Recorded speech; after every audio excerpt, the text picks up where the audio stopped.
cuando nosotros hablamos del Imperio Británico, es impresionante mirar que estamos hablando de que todo partió en una pequeña isla. Una pequeña isla que muchas veces y en su historia va a tener una historia separada del resto del continente. Una isla que va a forjar de alguna manera su inicio de la historia en torno a invasiones. Primero van a ser los romanos, después van a ser los anglos, los jutos y los sajones, después van a ser los vikingos, que de alguna manera van a lograr librarse, comillas, de los vikingos, y finalmente los anglosajones van a unir los reinos que eran vikingos con el reino de Wessex y se va a constituir lo que es Inglaterra. Pero la última invasión exitosa, como dijo Churchill, la última invasión exitosa de esta isla fue en el 1066 y nadie nos va a invadir de nuevo. Fue exactamente en el 1066 y eran los normandos, o sea, vikingos, afrancesados, nunca se salvaron de los vikingos. Los normandos van a iniciar la última conquista exitosa y evidentemente la conquista se va a imponer, como son todas las conquistas, por la fuerza, y Inglaterra se va a llenar de castillos de piedra. Y de los normandos en adelante vamos a tener, en el fondo, de los normandos, que es la dinastía inicial, va a haber una escisión por la línea de Matilda, en el fondo el hijo de Matilda van a nacer los Plantagenet, son normandos también. Y efectivamente el primer atisbo a lo que va a ser el colonialismo propiamente tal, o el imperio, que todavía no podemos hablar de imperio ni mucho menos, va a suceder en el gobierno de Enrique II, cuando uno de los reyes, comillas, de Irlanda, de Leinster, le va a ir a pedir ayuda, porque le habían quitado su reino, a nada más y nada menos que Enrique II Plantagenet, casado con Eleonor de Aquitania, que ya era dueño de lo que es Inglaterra y de la mitad de Francia.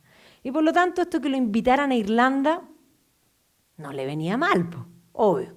Así que va a mandar en el fondo a Strongbow, que va a ir a Irlanda para instalarse, va a ser la invitación de los irlandeses a los anglo-normandos, se va a casar con la hija de Diarmaid, que es Eofe, y así va a iniciarse lo que va a ser la conquista anglo-normanda de Inglaterra. Pero la conquista anglo-normanda de Inglaterra no podemos definir que todavía sea imperio. De hecho, los anglo-normandos van a tomar costumbres celtas, se van a mimetizar con el mundo irlandés y por lo tanto esto no va a acomodar mucho a la corona, por lo tanto el mismo Juan Sin Tierra va a terminar yendo y nombrándose él, Dominus Ibernia, o sea, él ahora van a ser, en el fondo, Lord de Irlanda. Acuérdense que él no tenía tierra, pues entonces tenía un trauma, quería tener tierra. ¿Ya? Entonces, de aquí en adelante Irlanda va a ser incorporada a la corona y también se va a llenar de castillos de piedra, que es propio de la conquista normanda. Ese era el castillo de Limerick, que es el castillo fundado, de hecho, por el propio Juan Sin Tierra, y así se va a llenar de castillo. Ahí estamos en Trim, que fuimos recién con un grupo viendo la parte de la conquista anglo-normanda. Los anglo-normandos van a seguir conquistando, ahora va a ser el turno de lo que le quedaba en la isla, Gales. Va a ser Eduardo I el que va a conquistar Gales y va a implantar lo mismo, castillos de piedra en todo Gales. Por lo tanto, los mejores castillos normandos, porque además hay una cantidad de castillos por metro cuadrado impresionante en Gales, eso es porque les costó la conquista. Y por lo tanto, los castillos son subyugación. Conwy, Caernarfon, y no solo eso, sino que va a establecer que de ahí en adelante el heredero al trono va a pasar a ser el príncipe de Gales, que se corona en Caernarfon. ¿Ya? Así que ahí está Eduardo coronando a su hijo, me quedó lindo. ¿No es cierto? El mismo Eduardo I va a ser el que va a tener ganas ahora de ir hacia el norte. El problema con el norte es un problema permanente desde Athelstan, que va a ser el primer rey anglosajón que une el norte, y Athelstan va a ser el primero en desear Escocia. No solo Athelstan, los escoceses también deseaban el norte de Inglaterra, eso es mutuo. ¿Ya? Pero va a ser Eduardo I el que va a terminar despojando a John Balliol, que había terminado siendo rey de Escocia, y lo va a despojar, le va a quitar, en el fondo John Balliol lo va a obligar primero a ser su underlord, o sea, establecer, reconocer vasallazgo. Y entonces John Balliol va a pedirle ayuda a los franceses, eso va a enojar a Eduardo I, lo que va a hacer invadir Escocia. Esta es la época de William Wallace, esta es la época de Robert the Bruce, que se van a enfrentar a Eduardo I. Eduardo I se va a llevar la piedra del destino y la va a poner en el trono de Inglaterra. Pero efectivamente los escoceses van a pelear sus batallas y finalmente van a lograr, con Robert de Bruce, que sean reconocidos como un reino independiente. Tras esto, Inglaterra va a entrar fuertemente en la guerra primero de las Dos Rosas, que es un conflicto dinástico, y paralelo, no es después, es al mismo tiempo, en el fondo estos están traslapados, pero al mismo tiempo en la guerra de los 100 años, que tiene que ver también con el conflicto dinástico, porque efectivamente tras la vacancia del reino de Francia, digamos del rey de Francia, el mejor candidato era el rey de Inglaterra, cosa que los franceses no iban a aceptar. Por lo tanto, tras años de guerra, va a venir una estabilización, pero una estabilización cuando efectivamente el mundo, o más bien el balance de poder de Europa, va a caer sobre España. No solo porque había logrado unificarse, había logrado expulsar a los moros, 1492 es un año emblemático. Entendamos que el problema de la Guerra de las Dos Rosas se va a solucionar en 1485, cuando finalmente va a asumir una nueva dinastía con Enrique VII, que van a ser los Tudor. Por lo tanto, estaban preocupados de otras cosas y después de la guerra estaban quebrados, básicamente ese era el problema. Y de hecho 1492 es emblemático porque no solo van a expulsar a los moros de Granada, sino que Colón va a llegar a América.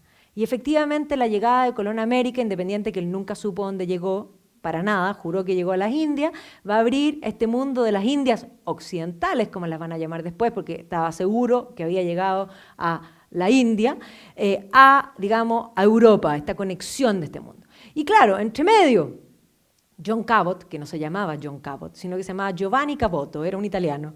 Y Giovanni Caboto, después de ir corte por corte, porque eso es lo que hacían, entienden ustedes que hasta Colón fue donde Enrique VII, y Enrique VII le dijo, o sea, ¿cómo te lo explico? Estoy quebrado. No tengo ni una opción de apoyarte.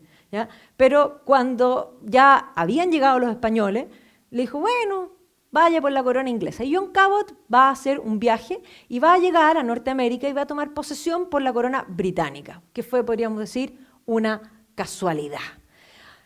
Mientras tanto, Europa va a entrar en la Reforma, se va a producir la división de la cristiandad, y Enrique VIII, no por razones religiosas, de hecho él había escrito la defensa o había propiciado de alguna manera, había apoyado para que Thomas More escribiese la defensa a los 7 sacramentos, va a quebrar con la iglesia, no por razones religiosas, sino que por razones personales, movido básicamente por la lujuria. Bueno, esta ruptura de la iglesia por la lujuria, de hecho él va a aprovechar, va a romper con Roma, va a aprovechar de saquear los monasterios, porque efectivamente entendamos que estaban quebrados, o sea, Enrique VII estaba quebrado, Enrique VIII también estaba quebrado, y por lo tanto había que mejorar las arcas fiscales. Pero este conflicto que va a iniciarse aquí, porque efectivamente él todavía es un católico, vamos a ver que por las costillas se va a empezar a meter de a poco la reforma religiosa. Sí, Enrique VIII hay que reconocer que da un segundo paso en lo que es la construcción del imperio. Es que Enrique VIII va a ser el primero que va a estar convencido de que Inglaterra necesita una armada. Por lo tanto, Enrique VIII va a invertir en construir una primera armada, ¿ya? Y que efectivamente va a permitirle a su hija, una vez que ya zanja el tema de la reforma, donde ella establece la Iglesia de Inglaterra a través del Acta de Supremacía y Uniformidad, va a entrar en un conflicto directo con el gran enemigo, porque entendamos que el tema de la reforma no es solo un tema religioso, el tema de la enemistad entre Inglaterra anglicana, reformada, y España católica, no es solo religioso, es político también. Y como es político, a ella los católicos la quieren derrocar y por lo tanto sus grandes enemigos no solo en lo dogmático son los católicos, sino que en lo político también. Es una lucha por permanecer en el trono. Y una vez que ella mata a María Estuardo, que era su prima, que era la que aspiraba a ocupar su trono siendo católica y volver a Inglaterra al catolicismo, va a entrar en un conflicto abierto con España, que es el reino más poderoso. Va a tener suerte, gracias a que ya había una armada incipiente, pero no solo eso.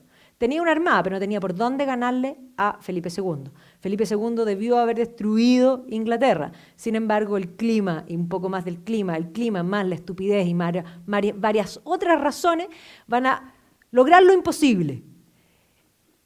Gloriana Elizabeth va a vencer a la Invencible Armada. Este es el cuadro Gloriana con la Invencible Armada, como la pueden ver ahí, ¿no es cierto? Y aquí está siendo destruida, se viene, pero se destruyó, y efectivamente salvando a Inglaterra. Y de aquí en adelante ella va a entrar en una guerra personal con Felipe II. O sea, Felipe II va a hacer todo lo que está en sus manos para destruir a la reina hereje.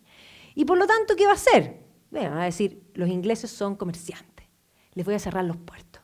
Les cierra el puerto de Amberes, que estaba en Flandes, con lo cual Isabel quedaba absolutamente en jaque. Pero Isabel no da el brazo a torcer y dice, muy bien, me cierra el puerto de Amberes, yo voy a abrir nuevos puertos. Y no solo eso, voy a fundar nuevas compañías comerciales. Y además mi objetivo es molestar a España. Entonces vamos fundando compañías y va a fundar, entre ellos, la Compañía de las Indias Orientales, que vamos a hablar muchísimo de ella ahora, la Compañía de las Indias Occidentales, que evidentemente no podían comerciar con América porque había monopolio español, pero la Compañía de las Indias Occidentales funcionaban a través de patentes de corso, es decir, corsarios que fuesen a robarle a el otro imperio, específicamente a los españoles. O sea, esto era, ojalá con dolor, que les duela, ¿ya? Y no solamente estas compañías, sino que también la Compañía del Levante, la Compañía del Mar Blanco, y va a abrir una serie de rutas comerciales y nuevos puertos que le van a cambiar el pelo a Inglaterra. Y Inglaterra, es más, ya Isabel va a llegar a decir en su gobierno, we live in a splendid isolation. No necesitamos a nadie. Somos absolutamente autosuficientes. Gloriana va a dominar de alguna manera las rutas. El comercio es lo que le interesa a Inglaterra. Y evidentemente que van a ser fundamentales los corsarios, que efectivamente eran personas que no eran necesariamente de alta alcurnia, pero que se van a ir de alguna manera logrando posicionamientos muy importantes. Entre ellos, bueno, sin duda, John Hawkins va a ser muy importante, el más famoso para nosotros y también va a ser muy importante para el gobierno de Isabel I, va a ser Sir Francis Drake, que va a terminar abriendo hasta Valparaíso a cañonazo para su reina, entre otras cosas. Y efectivamente Francis Drake y Hawkins van a ser los segundos en dar la gran vuelta al mundo, siendo Hernando de Magallanes, no él porque no termina la vuelta de Sebastián Elcano, que van a dar la primera vuelta al mundo, pero que de alguna manera de hecho es visto como la apertura en cierta forma a una nueva forma de habitar este mundo, que es el comercio internacional. O sea, Drake y Hawkins van a continuar en esa misma línea. Por lo tanto, la armada es fundamental, y no solo la armada, sino que también todos los barcos comerciales. O sea, los corsarios evidentemente tenían que saquear y se van a apoderar de grandes lugares en el Caribe. Esa es la idea donde van a operar. De ahí tenemos el concepto de los piratas del Caribe. Obvio, los piratas del Caribe se van a instalar en el Caribe, van a molestar y obviamente van a molestar a los españoles y ojalá lograr sortear a los galeones que venían con todo el oro de vuelta. Eso era el ideal, o sea, asaltar un galeón era lo mejor que podía de alguna manera suceder. Entonces, efectivamente van a formar lo que va a ser la nueva Albión. Albión es un nombre que se le da a Inglaterra. Es más, los franceses hablan de Inglaterra como de perfide Albión, la pérfida Albión. Entonces, Nueva Albión va a ser en este nuevo mundo. Isabel va a morir sin descendencia y por lo tanto James I, que era el rey de Escocia, Jacobo VI de Escocia, se va a convertir ahora en Jacobo I de Inglaterra. Así que los escoceses que habían luchado tanto, apenas les ofrecieron un reino más importante y una corona más grande y pesada, dijeron, sí, bien, unión. ¿Ya? Y efectivamente James va a nacer el concepto de Great Britain, que después cuando le sumemos también la cruz de San Patricio en Irlanda, tenemos el concepto en el fondo de United Kingdom, o sea, la Union Flag va a surgir. Ahora, la unión no va a ser instantánea, sino que se va a establecer en 1707. Y una de las razones para pedir la unión, de hecho, la petición de la unión va a venir primeramente de Escocia. Y uno dice, ¿pero cómo? Bueno, porque vamos a ver que dentro de este comercio que se está generando, los escoceses van a ser los que más van a comerciar. Y les convenía, por temas legales, por temas jurídicos, la unión. Y por lo tanto, los estuardos van a gobernar ya con este reino unido. Y van a tener, sí, unos reinos bastante, digamos, unos reinados bastante convulsos. En particular, ya James va a tener un atentado en su contra, que va a ser el famoso Gunpowder Plot, y el pobre Charles se le va a producir la guerra civil y va a terminar sin cabeza. Entre medio vamos a tener en el fondo a Oliver Cromwell, que va a ser Lord Protector, va a haber una guerra de religión, se va a reproducir la guerra de religión, eso es parte de la guerra civil. La guerra civil no es solo política, es primariamente religiosa, y entendamos que siempre lo religioso va de la mano con la política, por lo tanto es una combinación. Y cuando Oliver Cromwell muere, los británicos van a llamar de vuelta a Carlos II.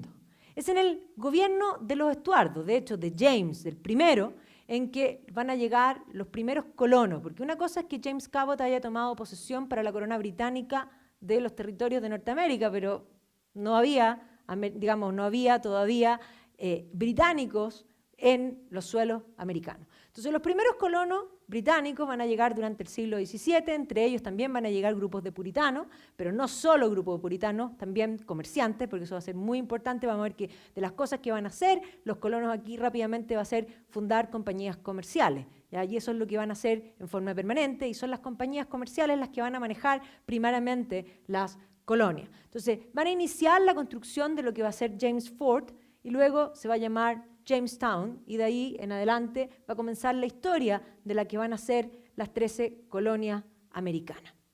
Entendamos que la gran pugna era entre Inglaterra y Francia. Y es más, hasta este minuto, en este entonces, se estaba dando ya el colonialismo, no solamente en Norteamérica, sino que había presencias comerciales en distintos lugares. Incluso después voy a ir tocando los temas en particular en la India también. Y había una pugna entre Francia e Inglaterra. Y efectivamente podría haber sido una y otra. Y como dice Neal Ferguson, ¿por qué fue Inglaterra? ¿Por qué no fue Francia?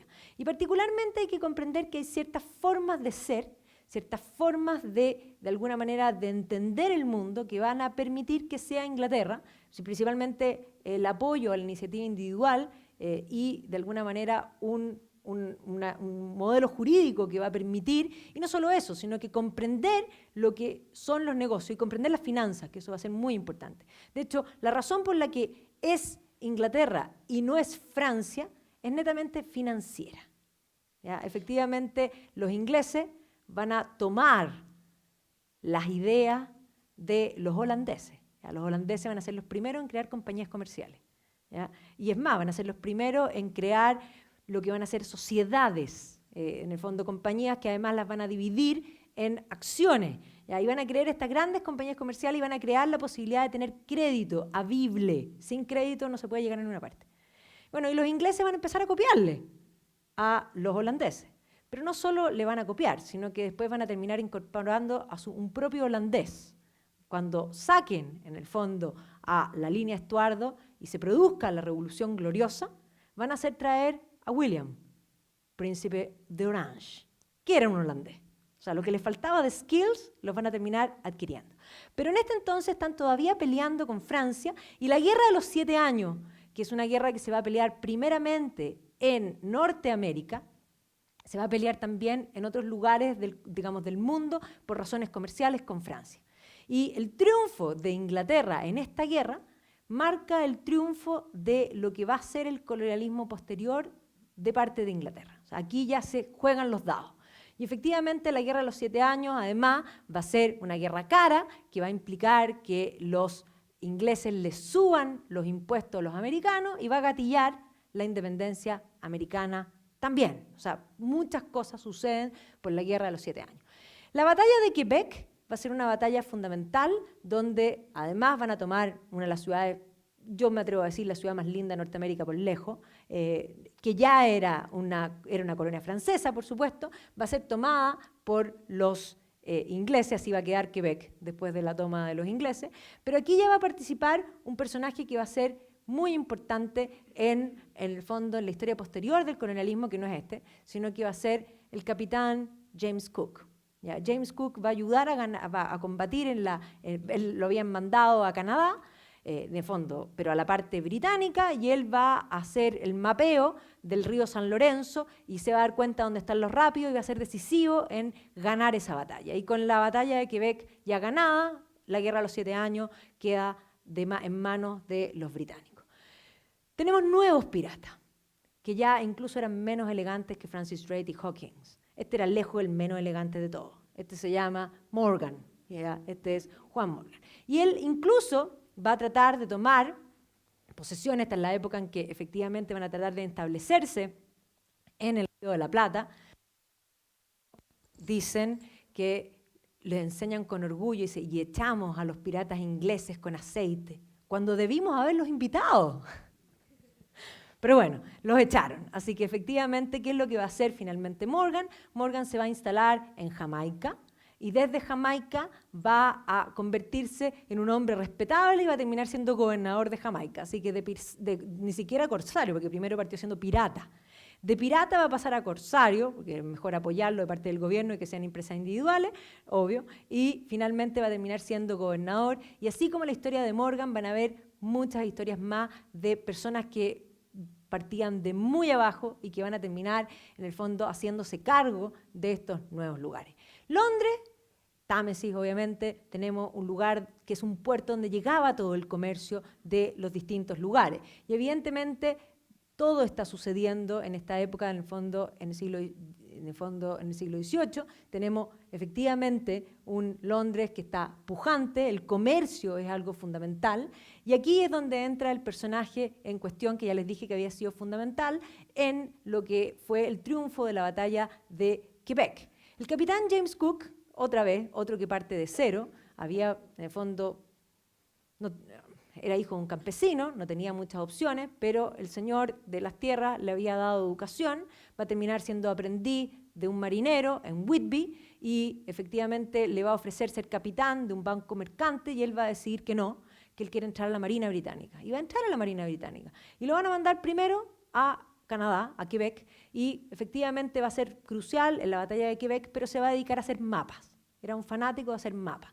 Y los mapas fueron fundamentales para el triunfo en la batalla de Quebec, pero además la corona va a quedar sorprendida y por lo tanto lo van a contratar a él, por lo meticuloso, porque era absolutamente un maniático, para que efectivamente sea uno de los mapistas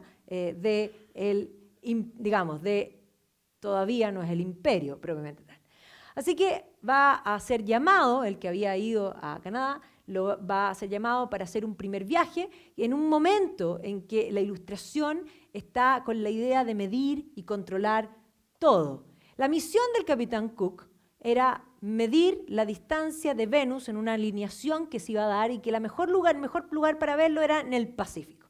Así que ahí va a llegar a Tahití con la misión de medir la alineación de Venus con el Sol, y efectivamente él que era un maniático, como era muy bueno para los mapas, consideraron que iba a ser bueno para esto, no pudo medirlo bien, pero tenía un sobre con una segunda misión, ¿ya? Que eso es lo que va a terminar haciendo.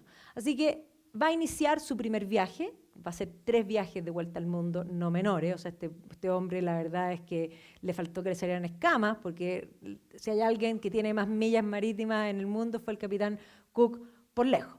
Y efectivamente en esta misión, que era científica para medir la alineación de Venus, va a ir con un grupo de científicos, por lo tanto va a haber un personaje muy importante que era un noble, un científico amateur, digámoslo así, que se llamaba Joseph Banks, que va a pagar 10.000 pounds de la época. O sea, eso es como pagar un pasaje a la luna hoy día, ¿ya? Para embarcarse con el capitán Cook. Y efectivamente el afán era conseguir temas científicos, llegar y medir cosas donde nadie había medido, encontrar eso que nadie había encontrado. Este es el afán de la Ilustración, de medir, de calcular, de dominar, de mapear, ¿ya? Que es parte del proceso de este periodo. O sea, todo lo que es la ciencia va a estar de moda. Por lo tanto, aquí vemos todas estas ilustraciones con gente mirando con esos telescopios que veían menos que el que venden el Jumbo hoy día, ¿ya? O sea, ustedes comprenderán que el de juguete de los niños ve más que eso, pero efectivamente esta va a ser la moda imperante. Por lo tanto, el capitán Cook va a ser parte de este movimiento también, y así va a llegar con Joseph Banks, que era el que había pagado y que además le habían tenido que dar un camarote especial, así que Banks iba con todas las comodidades, que efectivamente quería preocuparse de la flora y de la fauna, y lo va a hacer, de hecho. ¿ya? Y ahí tenemos al capitán Cook que va a llegar a Tahití, que no va a poder hacer bien sus mediciones, pero sí va a aprovechar de hacer los primeros mapas de Tahití, y cuando le va mal, abre el sobrecito que le decía que tenía que buscar la Tierra Australis. En la idea del mundo de la época existía la simple lógica de que si el mundo tiene una masa de tierra en el norte, para que no se desbalancee, tendría que haber una masa similar en el sur. O sea, eso es bastante lógico, ¿no? Entonces, la idea de este continente austral, que evidentemente existe, pero es bastante más pequeño que eso, y el capitán Cook no va a llegar, porque no va a poder, va a llegar a los hielos y no va a alcanzar, pero efectivamente su misión era encontrar este continente. No era el primero que lo había buscado, esta Tierra Australis, que como pueden ver es dibujado gigantesco, porque tenía que ser equivalente a la masa del norte, y evidentemente se va a dedicar a buscar esta Tierra Australis y va a llegar en este camino, sin querer. Ya sabían que Abel Tasman había llegado a un lugar, entendamos que Tasmania tiene el nombre por Tasman, y va a llegar a Nueva Zelanda primero, ¿ya? Y en Nueva Zelanda se va a dedicar a mapear y se va a dar cuenta que no es Tierra Australis, sino que es una isla más pequeña, y va a seguir este mapeo. De hecho, el capitán Cook va a ser el primero en encontrarse con los maorís, que le van a hacer el primer haka. Así que imagínense el terror cuando se bajaron los maorís, le hicieron el haka, esto debe haber sido terrible, ¿ya? Y efectivamente va a pasar un tiempo en Nueva Zelanda y después en todos sus viajes va a volver a Nueva Zelanda en forma continua, va a hacer toda la vuelta a Nueva Zelanda y luego va a llegar a las costas de Australia. Aquí sí que en el fondo Banks va a quedar fascinado, lo van a llamar, de hecho lo van a terminar, esto es lo que es, hoy van a llegar a donde hoy día es Sydney, pero ellos lo van a llamar Botany Bay. Botany Bay porque botánicamente había especies que no había en ninguna otra parte, y efectivamente vamos a ver que el libro que va a publicar Banks de vuelta lo va a llevar a catapultarse como un gran científico. No sé si era un gran científico, pero iba con la gente que hacía los dibujos y que pudieron catalogar perfectamente. Entonces, ¿qué es lo que va a hacer interesante el capitán Cook? Que tanto en Nueva Zelanda como en Australia va a tomar posesión del territorio a nombre de la corona británica.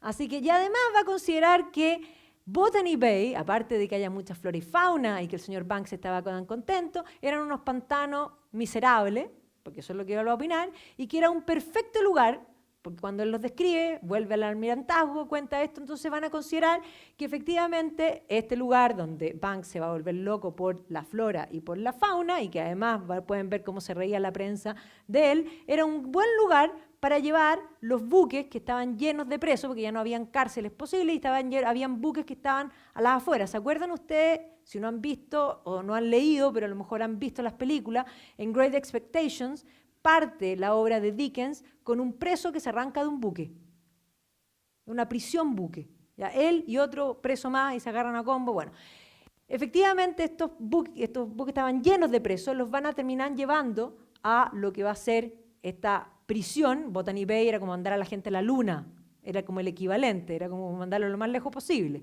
Y efectivamente va a ser Lachlan Macquarie, que va a ser el que va a terminar siendo el gobernador, el que va a decidir por motu propio que a estos presos se les puede dar otra oportunidad y van a terminar construyendo una colonia. ¿Ya? Efectivamente, él va a usar a los presos y van a terminar siendo ciudadanos tremendamente respetables. ¿Ya? Entonces, Australia se va a convertir en un lugar, en una nueva colonia, que sí va a comenzar con los presos, pero que luego se va a convertir en un lugar de oportunidades. Vuelvo a Dickens, en David Copperfield, efectivamente el señor, en el fondo, el señor Micawber, que había sido prisionero por deudas, que era el que lo había ayudado, va a terminar emigrando a Australia y convirtiéndose en magistrado. Y la otra niñita, que había sido, en el fondo, mancillada en su honor, que no tenía ninguna opción en la sociedad victoriana, también se va a ir a Australia y va a rehacer su vida. Así que Australia va a ser un lugar donde todos pueden rehacer su vida y aquellos que no eran tan respetables pueden terminar siendo muy respetables. ¿Ya? Entonces, Australia va a ser importante. El capitán Cook va a seguir haciendo más viajes, va a hacer un segundo viaje, que quiere encontrar otra vez la Tierra Australis, va a ir con nuevos dibujantes, va a llegar a Australis, bastante Australis, pero los hielos no le van a permitir encontrar lo que es la Antártica. O sea, efectivamente no va a encontrar terreno.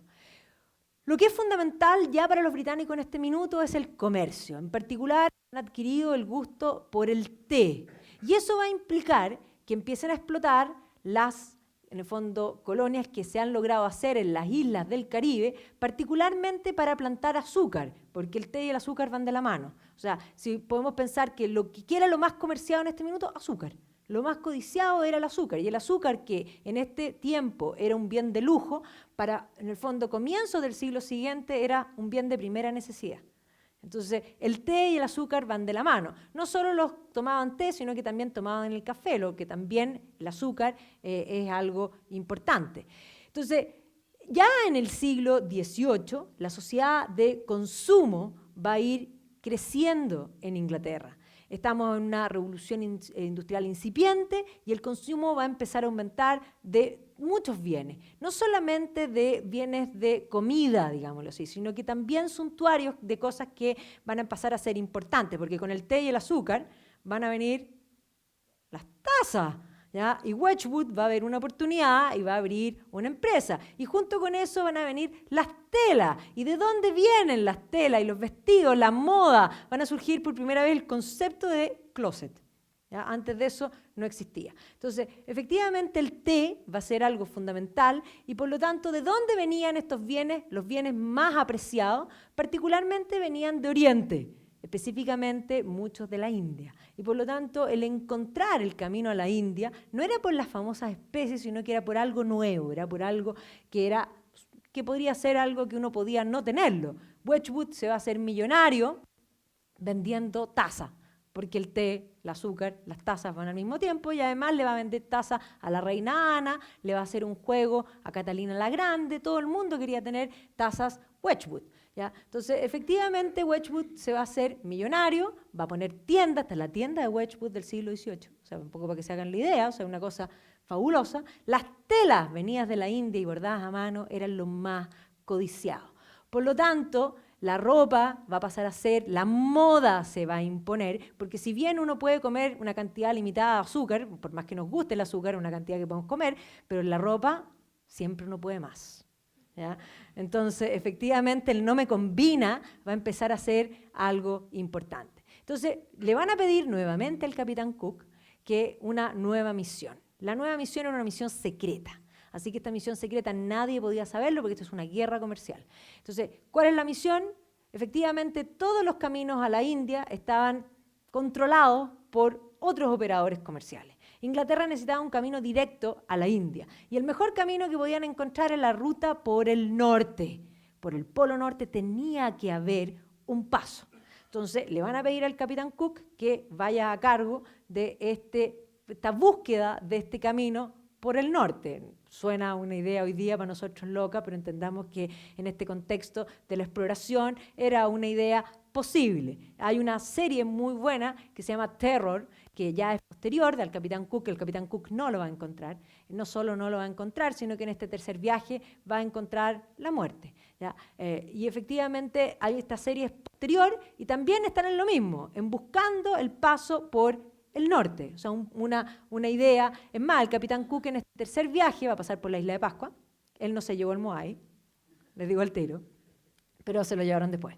¿Ya? Va a llegar a Hawái, donde va a ser recibido con honores, después va a embarcar y se le rompió el barco y va a volver a Hawái, y en la vuelta a Hawái los, en el fondo, aborígenes no van a considerar que esto que se fue y volvió, no lo van a coger bien, lo van a terminar matando, porque además va a tratar de sacar unos víveres, porque eso es lo que él venía a hacer, estaba nervioso, seguramente ya tenía los nervios, y va a terminar muerto en Hawái. En eso se produce la independencia americana. Después de la Guerra de los 7 años, le subieron los impuestos, va a ser Massachusetts. No va a ser el pueblo, sino que van a ser los idearios, van a ser los comerciantes, los que se van a empezar a mover. Massachusetts, Boston era la ciudad más comercial de todas, la que va a revolver y va a lograr juntar al resto de las colonias para finalmente, en 1776, firmar el Acta de la Independencia y luego pelear la Guerra de la Independencia. Y la pérdida de Norteamérica va a ser un golpe duro. Y por lo tanto, de aquí en adelante, Inglaterra va a decidir cambiar la estrategia imperial. Entonces ahora la estrategia va a ser netamente comercial, solo. Y aquí vamos a ver que van a entrar en el juego los escoceses. Los escoceses van a ser los dueños y van a mover todo el imperio, no solo ahora, sino que toda la historia del imperio. Siempre hay un escocés en todas partes. El mayor producto de exportación de los escoceses son escoceses. Hay más escoceses afuera de Escocia que en Escocia, ¿ya? Entonces, van a ser los Tobacco Lords de Glasgow, que van a convertir a Glasgow y que se van a hacer millonarios, millonarios, millonarios. Es más, cuando nosotros pensamos en comienzo del siglo XIX, Jane Austen, que está todo el tiempo preocupada de la plata, porque eso es lo que está preocupada todo el tiempo, nos va a decir que el señor Bingley es tremendamente buen mozo, interesante, que gana 4.000 pounds al año. Pero luego me va a decir, pero el señor Darcy es mucho más buen mozo porque gana 10.000 pounds al año. Entendamos que un Tobacco Lord ganaba como 400.000 pounds al año. O sea, el señor Darcy no tenía plata. Entiendan que tenía cantidad. O sea, los Tobacco Lord de Glasgow eran millonarios. ¿Y cómo hicieron sus millones, digámoslo así? Bueno, principalmente comerciando tabaco, porque entendamos que lo que va a mover al imperio son básicamente 3 productos: el té, el azúcar y el tabaco. Que es más, lo que podríamos decir, no eran drogas legales y eran activadores, no depresores, como el alcohol. Y además reemplazaba el alcohol, porque entendamos que este dejo puritano que tienen los ingleses y este afán por el té tenía que ver por cambia el alcohol por el té. Es mucho mejor. Y además estaban más inteligentes, más despiertos y hacían más negocios. O sea, todo era fantástico. Con azúcar, más encima. O sea, hiperventilado. Entonces, vendían tabaco en las bolsas, pero para no llevarse los barcos vacíos hacia el Caribe, los van a llevar llenos de esclavos y los van a traer de vuelta llenos de tabaco. Así que los Tobacco Lords tenían un lado B y efectivamente los británicos van a dedicarse al comercio de esclavos, principalmente en el Caribe. Y como dice Niall Ferguson, si bien muchos blancos llegaron a Norteamérica, a las 13 colonias, y terminó siendo blanca, el Caribe terminó siendo negro por la acción también de los británicos. ¿Ya? Aquí llevaron, en el fondo, a negro en forma constante al Caribe, porque claro, para que trabajen las plantaciones de azúcar se necesitaba mano de obra y no había mano suficiente, y eso va a permitir que este comercio se convierta en un comercio establecido y permanente. Y por lo tanto, Escocia va a ser la que va a mover el imperio, no solamente en el fondo del Caribe, sino que también en todas partes. Nueva Zelanda, la India va a ser movida. Es más, esta historia genial de James Taylor es el escocés que va a llegar a Ceilán. Y de Ceilán va a empezar a mandar té. Ahora nosotros decimos, la palabra Ceilán inmediatamente es casi sinónimo de té Ceilán. Bueno, este es el caballero que empezó a traer el té de Ceilán. Así que este se hizo millonario, otras cosas más. ¿Ya? Entonces, me encanta este libro, dice How the Scots Invented the Modern World. Y el comercio en particular. Así que el imperio que está creciendo a través del comercio. Y efectivamente el comercio, la política van a generar esta revolución que va a generar lo que es hoy día, en el fondo, el mundo globalizado. Además, los ingleses aprendieron de los holandeses. Los holandeses comerciaban a través de estas compañías que habían creado, en particular la VOC, que es la Dutch Indian East Company, tenía el comercio particularmente y el monopolio particularmente en la India. Y ganarle a los holandeses no era fácil. Pero en esta batalla los ingleses van a ganar. Y como van a terminar trayéndose a un holandés propio, que va a ser William of Orange, van a terminar potenciando el comercio británico a través de los instrumentos financieros necesarios para tener crédito y para poder abrir las compañías a la bolsa y para que sean los individuales los que pongan la plata para las empresas y de alguna forma comiencen a capitalizar, lo que va a catapultar de alguna manera el imperio británico. Y entendamos que Inglaterra era más grande que Holanda.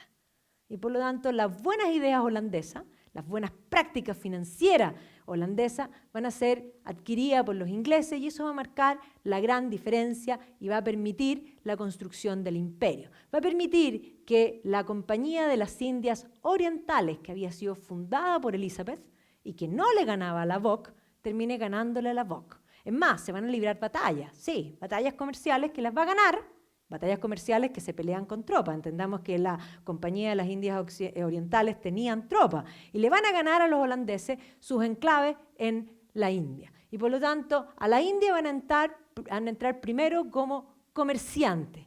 Van a ser, en el fondo, buenas migas con los gobiernos y la Compañía de las Indias Orientales va a terminar gobernando la India. Y no solo eso, el gobierno le va a entregar la posibilidad de cobrar los impuestos a los habitantes de la India, que son cantidad. No cobraban barato tampoco, pero ahora sumen la cantidad de habitantes de la India cobrando los impuestos, o sea, la compañía era realmente millonaria. Entonces, la Compañía de las Indias Orientales se va a establecer y van a ir llegando cada vez más comerciantes que además habían hecho buenas migas con los distintos, en el fondo, gobiernos de la India, porque no era unitario probablemente tal, pero además estaban de capa caída porque era un imperio milenario, pero que estaba justamente en una debilidad de poder político en el momento preciso en que llegan los ingleses y terminan controlando el país completo. Así que efectivamente estos White Mughals, como se van a denominar ellos, se van a instalar primero comercialmente, posteriormente ya se van a instalar de forma permanente en la India, viviendo su vida obviamente británicamente. No, la compañía no va a intentar imponer costumbres británicas ni mucho menos, porque toda cosa que vaya en contra de las costumbres o la religión de la India las consideraban contraproducentes para el comercio, y todo lo que es contraproducente para el comercio no era bueno para los británicos. Así que en la India van a tener por largo tiempo, hasta 1829, van a dejar que los hindúes tengan sus propias costumbres, independiente que para los británicos muchas costumbres de la India eran consideradas aberrantes, particularmente los infanticidios o que las viudas tengan que quemarse en la pira con el marido, viva. O sea, consideraban que eso, pero no intervenían porque consideraban que eso podía ir en contra del comercio. Pero ya en 1829 los movimientos puritanos en particular van a insistir de que hay que entrar con el cristianismo y que con las costumbres civilizadoras, el cristianismo y la civilización van de la mano. Estas son las casas que se hacían los White Mughals en la India, que vivían fantásticamente. Piensen en el libro, no sé, El Jardín Secreto, o varios que están situados de alguna forma en la India. Piensen, no todavía, porque esto va a venir posterior, un Rudyard Kipling, que va a terminar escribiendo el libro de la selva, va a ser uno de los defensores del imperio. Él vivió en la India también largo tiempo. Y por lo tanto, estos White Mughals van a vivir una vida británica, pero también van a admirar profundamente las formas hindúes y se va a producir un híbrido. Y muchos White Mughals que van a volver a Londres se van a hacer casas estilo hindú. Piensen ustedes en Brighton, en el Great Pavilion de Brighton, o sea, es la cosa más curiosa en arquitectura que puede existir. Bueno, eso es parte del híbrido de este choque, más que choque, no es choque, este híbrido cultural que se va a producir en este periodo. Entonces, efectivamente el comercio va a instalar, no solamente la compañía comercia, sino que tiene tropas y por lo tanto va a controlar y va a contratar a tropas hindúes para su servicio, que van a ser llamados los famosos sepoy o cepallos. Este tipo de práctica a ellos les llamaba mucho la atención, no eran partidarios, pero no van a intervenir sino hasta comienzo y entrado el siglo XIX. Sí van a haber algunos enfrentamientos, pero en general va a haber coexistencia. Algunos historiadores hindú hoy día hablan en particular de este imperio que termina destruyendo a la India. Y ellos plantean que de alguna manera la India tenía una industrialización no incipiente, sino que amplia, y que los británicos minaron esa industrialización, que hay otros historiadores que plantean que esto no es así y que efectivamente había un problema político interno dentro de la India y que no fue, en el fondo, muchos culpan de la pobreza de la India de hoy a las acciones de los White Mughals que se hicieron millonarios y que mermaron de alguna manera la riqueza de la India hasta el día de hoy. No era todo fácil en las colonias, esta caricatura está genial, ¿ya? Que aquí muestra lo que es The Delights of Emigration. Entre los mosquitos y los bichos, piensen en Australia, porque en Australia el bicho más chico te mata, ¿ya? Todo te mata, ¿ya? Entonces efectivamente no era menor. Ahora, en la India, uno de los personajes que también va a partir a pata pelada y se va a hacer millonario, va a ser Thomas, como lo llaman, comillas, Diamond Pitt, Thomas Pitt, que se va a jactar de tener el diamante más grande, que ya no es el más grande, pero efectivamente el diamante de Pitt se exhibe, o sea, ese es el diamante de Pitt, no es menor, porque se ve así, pero no, es de este porte, una cosa gigantesca. Ahora, él, que era una pata pelada, va a terminar construyéndose una casa fabulosa en Inglaterra, o sea, no ganaba mal en la India, pues pueden ver que le iba bien, y va a terminar teniendo 2 hijos que van a ser primeros ministros, o sea, de siendo una pata pelada, va a terminar siendo Lord, obviamente, Sir, elegante, y sus hijos, William Pitt primero y Robert Peel, en el fondo van a ser, ¿cómo se llama esto?, primeros ministros. La Revolución Francesa va a cambiar nuevamente, va a centrar de ahora, no solamente hay un tema político, que lo hay, por supuesto, una diferencia entre el estatismo francés y el individualismo y el libre mercado propiciado por los británicos, sino que además va a haber un tema comercial, porque efectivamente de la Revolución Francesa en adelante Europa va a estar en guerra, Napoleón va a invadir toda Europa y esto va a perjudicar al comercio. Entonces, entendamos que los ingleses tienen un tema ideológico contra Napoleón, sí, pero un tema comercial, que siempre es lo que más les duele, también.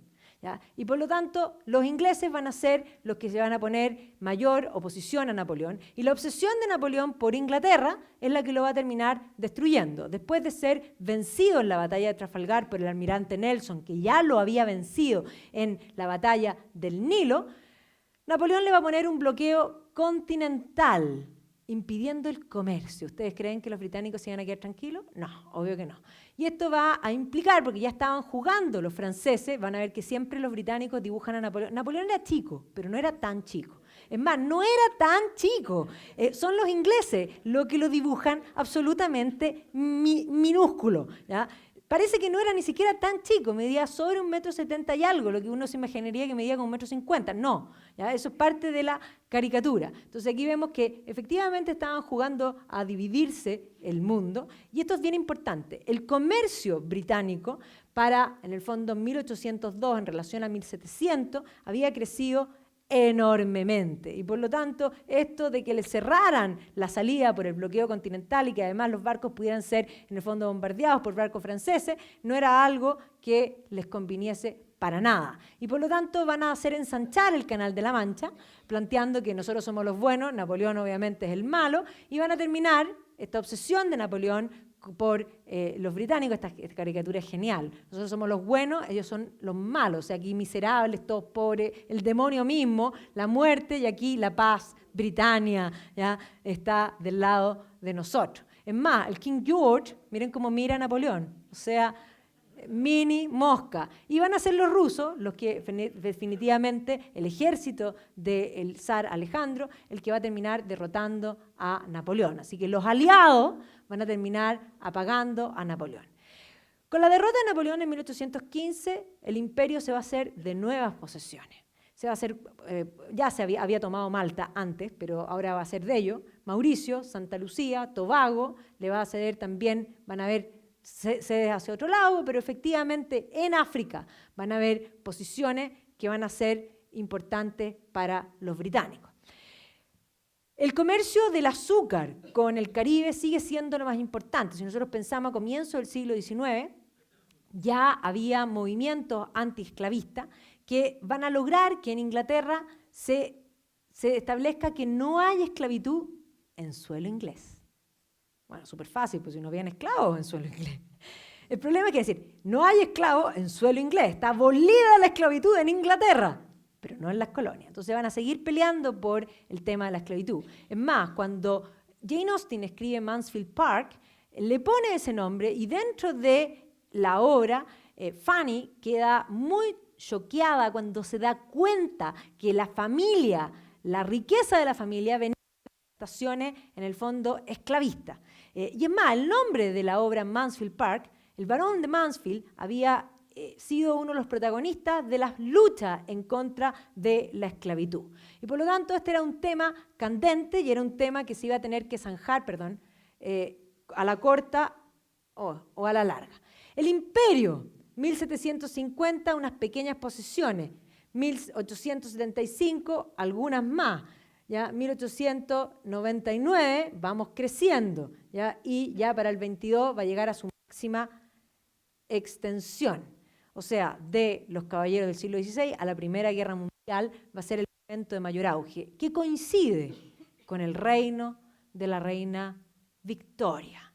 La era victoriana va a ser la máxima expresión y expansión del imperio. Ella ya no va a decir que gobierna in a splendid isolation, simplemente, sino que an empire overseas se va a construir o terminar de construir en este minuto. La revolución industrial va a entrar muy fuerte en este periodo, que ya había entrado incipientemente, digamos, desde el siglo anterior, pero ahora sí va a eclosionar y efectivamente Inglaterra se va a llenar, sobre todo en la década de 1840, de ferrocarriles y van a ser los británicos los que van a construir ferrocarriles en todas partes. Ya no son solo el comercio, sino ahora que también son los ingenieros los que van a ser llevados a distintos lugares, incluso en Chile.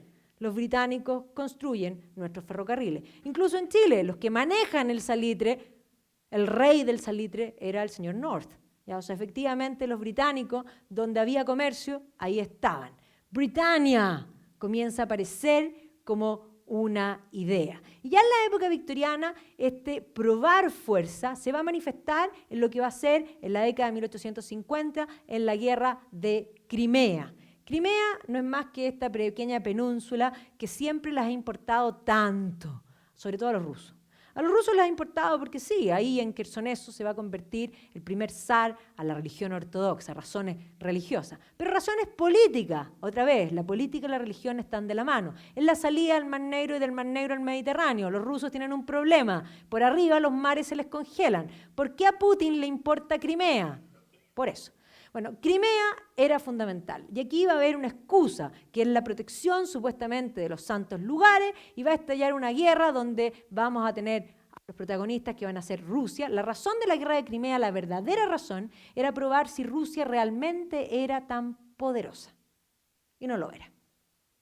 Rusia va a pelear con un ejército preindustrial contra una Francia y una Inglaterra con ejército postindustrial y va a mostrar la hilacha. Y de ahí en adelante Rusia se va a dar cuenta que o se industrializa o muere. ¿Ya? Pero efectivamente este también va a ser un periodo complejo para la reina Victoria porque no les va a ir bien a nadie. A los británicos les va a ir pésimo antes de estallar, digamos, de que se dispare ninguna bala. Los británicos estaban muriendo como moscas de peste. Y posteriormente el ejército británico va a cometer puros errores y la prensa ya era imparable. Había telégrafo y por lo tanto este es el reportero del Times que escribía arriba del caballo, como pueden ver, o sea, esa es la idea, y por más que el gobierno trataba todavía de controlar lo que era la censura, no era muy posible. Además, la primera guerra fotografiada de la historia. Las fotos son magníficas y muestran al Imperio Británico en su posesión. Estas fotos son de Roger Fenton, que es un gran fotógrafo, además fotógrafo de toda la familia real, y que evidentemente aquí vemos los escoceses, que ya habían sido, en el fondo, se había hecho toda la clearance de los Highlands, y se van a convertir en las fuerzas de élite del ejército británico. Y van a aparecer también las enfermeras, entre ellas la famosa Florence Nightingale, ahí está la Photographic Van, no, eso es un poema, ¿ya? Eso es un poema. Y pueden ver que lo exótico de este mundo imperial, de este mundo de los turcos, posterior a la guerra de Crimea, van a empezar a fumar cigarrillos. O sea, ya no es solo tabaco, sino que se va a importar la idea de fumar de paquete. ¿Ya? Eso va a ser una idea, en el fondo, turca que se va a incorporar en lo que va a ser el imperio. Dos mujeres, Mary Seacole, que va a venir del Caribe y va a ayudar como enfermera, y Florence Nightingale, que siempre es la que más recordamos, va a ser la que va a crear las primeras enfermeras que van a participar en esta guerra y de ahí en adelante. Entonces, esta guerra era probar la fuerza. Y aquí están los animales. El león es Inglaterra. Y ahí vemos el oso es Rusia. El pavo, Turquía, Turkey, obvio. ¿Ya? Y efectivamente el imperio austrohúngaro, bicéfalo, también quienes tenían el poder. Esta guerra simplemente era probar la fuerza. Y sí, las tropas de la reina Victoria no eran muy inteligentes, como pueden ver, estas son las caricaturas de la prensa, y las decisiones como la carga de la caballería ligera fue un error, donde un comandante mandó al ejército británico a ir, estaban los turcos al frente, ir directo a que los mataran, eso fue. ¿Ya? Esta es la carga de la caballería ligera, y este es el poema de Lord Alfred Tennyson, que escribe en el fondo half a league onward, all in the valley of death, rode the 600, no es menor, ¿ya? Forward the light brigade, charge for the gun, he says, into the valley of death. No es menor, rode the 600. Y murieron todos. Eso fue la estupidez más grande. Y esto la prensa, al día siguiente, en todos los diarios. No es menor. Obviamente que este tema va a ser complejo, pero el imperio seguía creciendo. Esto va a ser la acción en la India. Para 1858, que es la época de la guerra de Crimea, un poco posterior, ya gobernaban prácticamente y controlaban toda la India. Los White Bengals tenían posiciones, y estas son casas que se hacen incluso en Inglaterra, un poco para mostrar que las costumbres, sí toman las costumbres también de los lugares, era como de moda. Entre ellos vamos a tener a Samuel Pepys, la familia Pepys van a ser de los conocidos, se fue con todo, van a ser de los más conocidos, y efectivamente, vamos a tener la era de Lord Dalhousie. Y Dalhousie va a pasar una ley que va a ser tremendamente impopular. ¿Qué es lo que van a empezar a hacer? La compañía va a establecer que no pueden heredar. Por lo tanto, una vez que muere el padre, las tierras tienen que pasar a la compañía. ¿Ya? Un poco entendamos también que en Inglaterra no era muy distinto. En el caso de las mujeres no podían heredar tampoco, y no podían heredar, y pensemos hasta Downton Abbey, 1912, el gran problema de Downton Abbey inicia porque no pueden heredar. ¿Ya? Los grandes problemas que plantea Jane Austen es exactamente lo mismo. Aquí no era solo las mujeres, sino que aquí ya no podían heredar y así iban adquiriendo cada vez más territorio. Y además vamos a tener que ya en 1829 van a empezar a prohibir el tema del infanticidio, de los matrimonios con niñas, de la quema de las viudas, que van a considerar que ya es un tema religioso. Por lo tanto, los choques van a ir en acumulación. Y efectivamente el año 1857, o sea, el año siguiente, de hecho, ya dije que los británicos tenían los llamados sepoys, que eran, en el fondo, parte del ejército británico, eran hindúes. Y este año, 1857, se va a establecer un nuevo fusil para los sepoys, que el cartucho estaba engrasado con grasa de chancho. Y esto dejó la embarrada.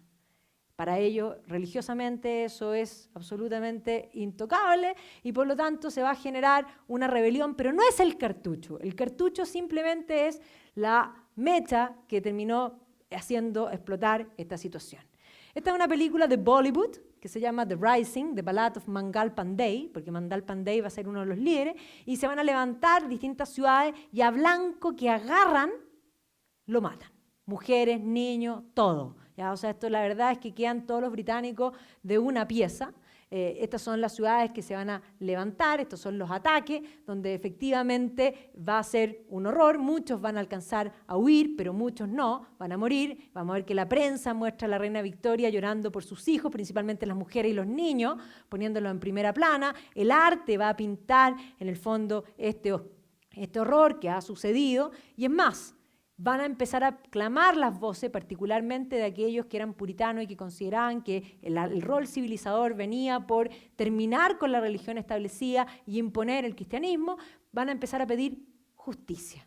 Y por lo tanto, Britania se va a levantar para castigar al tigre que se ha levantado. Muchos van a huir. Estos son cuadros de la época que muestran a los que logran arrancarse de la India, que vienen de vuelta a la casa. Este es el cuadro más emblemático. Este cuadro se llama Retribution, ¿ya? Donde Britania, bien corpulenta y musculosa, así pesa, como pueden ver, va a terminar castigando al tigre de Bengala. No solo Britania, sino que Escocia también, pueden ver aquí, atacando y castigando. Y la represalia va a ser peor que los ataques que habían hecho los hindúes, sin lugar a duda. Sin duda, este era un tema no menor, pero van a dejar al tigre cortito y ahora le van a quitar el gobierno a la compañía y se va a establecer un nuevo gobierno que va a ser del Raj, que va a estar dominado literalmente. El gobierno británico va a hacerse cargo ahora también del gobierno de la India. El león va a terminar atacando al tigre, y como pueden ver el tigre tiene una mujer y una guagua debajo, o sea, la caricatura está en el fondo dibujando todo. Y así quedan montones de ciudades y como pueden ver aquí, así te quiero, chiquitito y tranquilito, ¿ya? Así te quiero. Y así te quiero, a mis pies de rodilla, pidiendo perdón. Entonces, efectivamente, aquí voy a seguir un poco con la India para no saltarme de un lado al otro. De aquí en adelante vamos a ver que el gobierno va a permitir, es más, muchos historiadores hindúes acusan no solamente de mermar la industrialización, sino que de grandes matanzas, principalmente por hambre. Sí, la India va a tener grandes hambrunas siempre, pero las hambrunas se paliaban particularmente por el apoyo. Cuando venían hambrunas, las distintas regiones se movían y había caridad. Y entendamos una cosa, los británicos van a tener una postura que es el self-help. Y no solo el self-help, sino que entendamos que en 1859 Darwin va a publicar el libro del origen de las especies por selección natural. Por lo tanto, la idea de que los más fuertes son los que deben mantenerse y los más débiles deben morir por naturaleza, va a ser una idea que va a estar en el ambiente. Ya en esta época, pero ya antes, los británicos, cuando vino la hambruna en 1840 en Irlanda, el gobierno, primero de Peel, va a mandar grano a Irlanda, pero el gobierno de los Russell va a prohibir mandar grano. Va a decir, bueno, pero si es parte de la naturaleza, que se mueren de hambre, no lo estamos matando nosotros. Y se van a morir, de hecho, de los irlandeses. Irlanda tenía 8 millones de habitantes, va a quedar con 4, no se mueren 4, se mueren. Las peores de los índices consideran 2 millones, los mejores de los índices consideran 1 millón y tanto de muertos, pero mueren muchísimo, porque muchos pudieron irse, principalmente a Estados Unidos, no solo a Estados Unidos, sino que a Inglaterra también, ¿ya? Y eso va a generar también una animadversión importante para con los irlandeses, porque los irlandeses muertos de hambre están dispuestos a trabajar por ni un peso. Y por lo tanto todos los salarios reales van a bajar, un tema económico súper simple, pero ya lo habían hecho en Irlanda. Y por lo tanto los autores, digamos, principalmente hindúes, consideran que los británicos dejaron deliberadamente, el gobierno no hizo lo que debió hacer para paliar, y no solo no hizo, sino que además prohibió la caridad. Y por lo tanto, en todas las distintas hambrunas, que son varias, no es una, van a morir, ellos calculan alrededor de 30 millones de personas en la India de hambre durante el gobierno del Raj. ¿Ya? Efectivamente, esto es una ilustración francesa, la famine de las Indias, y estas son fotos reales de las hambrunas finales, ¿ya? Donde hay fotos y que realmente es un tema no menor. ¿Ya? Sí, muere muchísima gente. El imperio, lo exótico, Egipto, ¿ya? De hecho varios pintores británicos se van a ir a instalar, van a tomar las formas incluso de Egipto. Aquí ven que pintan el estilo prerrafaelita, pero en el fondo con ropas y con ambiente del lugar, van a ser la tónica. Pintar la presencia de Britania en el imperio va a estar de moda. Incluso este cuadro que va a ser muy polémico, que es en el fondo el último minuto del general Gordon. El general Gordon va a defender en Sudán y le van a ordenar que tiene que irse. Pero él decide que no se quiere ir y que se va a quedar y que va a defender la plaza. Era imposible, no podía defender la plaza.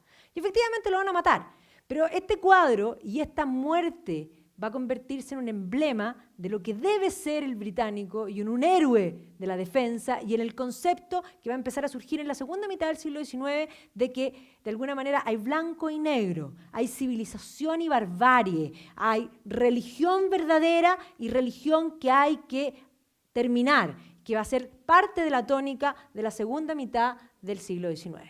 Eso va a llevar también al imperio con una nueva cosa. Ya no es solamente el comercio, sino que es una misión civilizadora que va a hacer que extiendan cada vez más los brazos. Nosotros tenemos una misión de llegar a civilizar. Nuestras formas de vida son las verdaderas, no las otras. Entonces, efectivamente, la segunda mitad del siglo XIX tiene eso por una parte, pero tiene otra realidad por el otro lado, que es que Inglaterra ya no es el país que produce solo, ya no compite solo, ya no está corriendo la carrera industrial solo.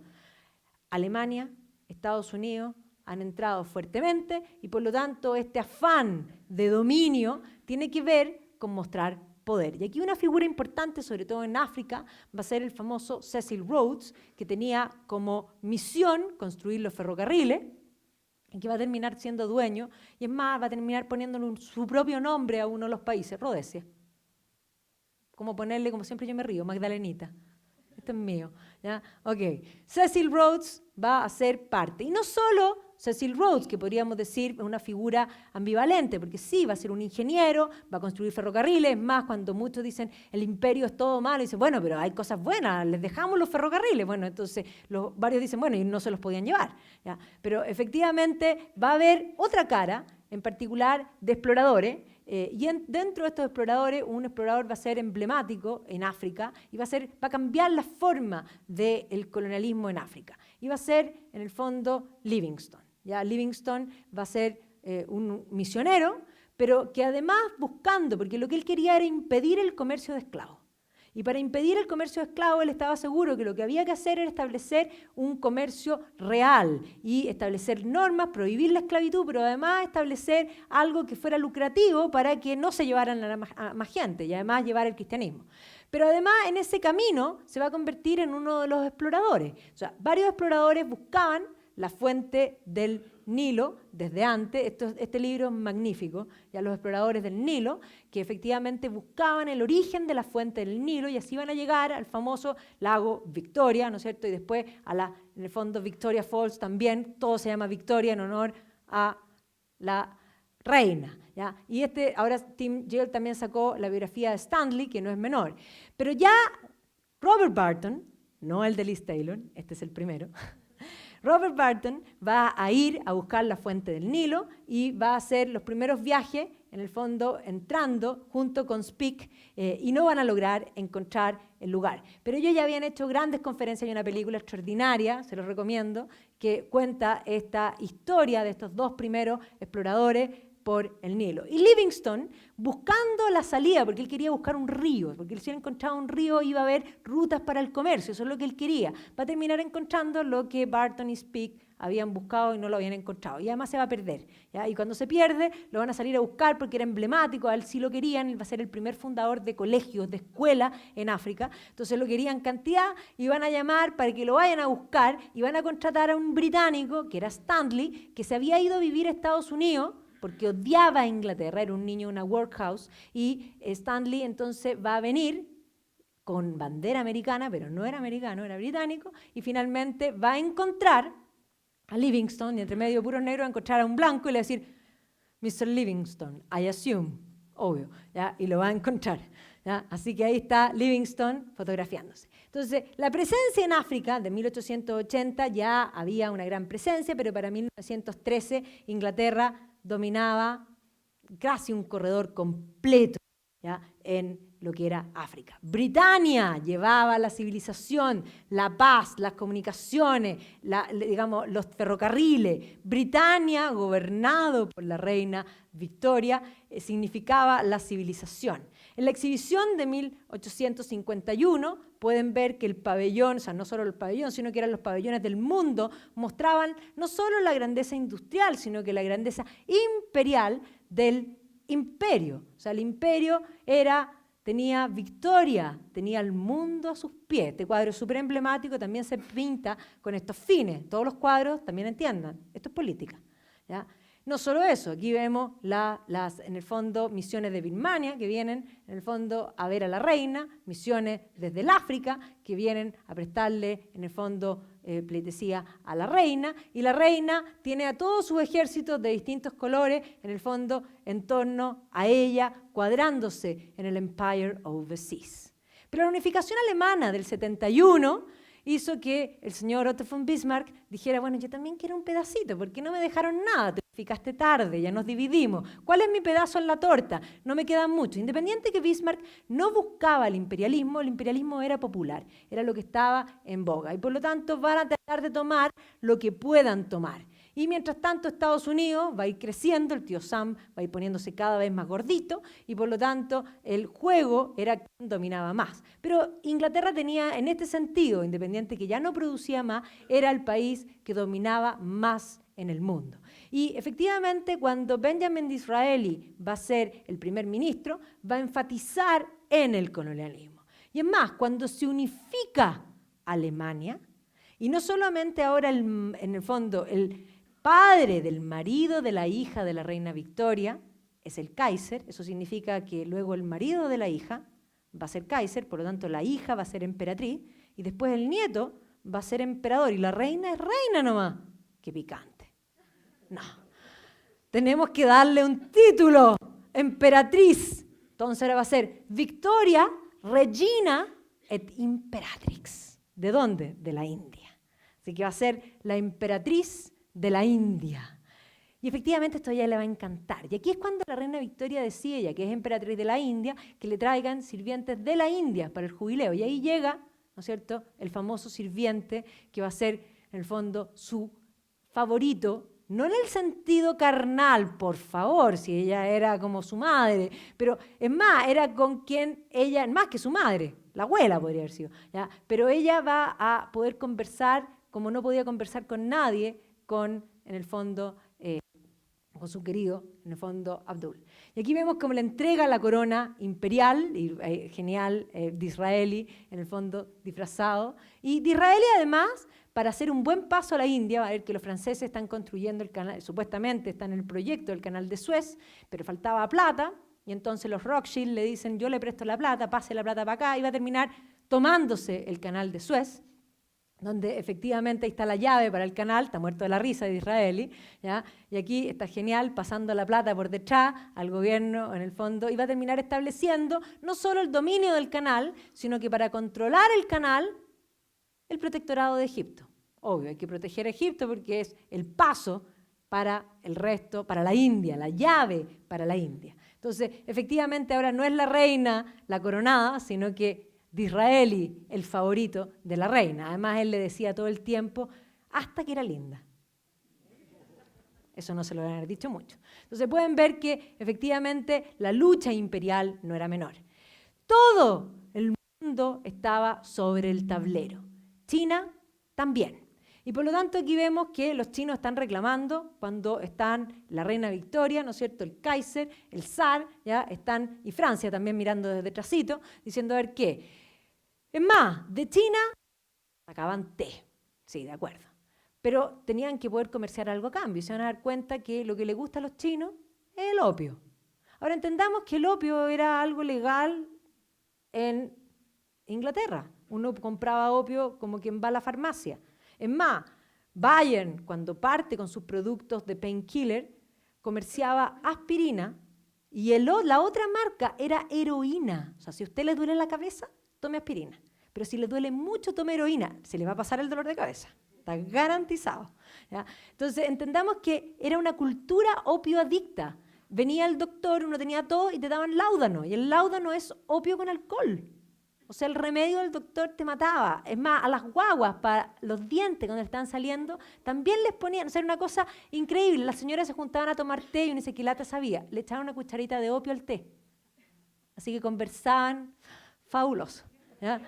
Obvio. Entonces entendamos que para 1914, cuando estalla la Primera Guerra, Europa entero estaba plantado de amapola. Y por eso, para celebrar la guerra, se usan un poppy.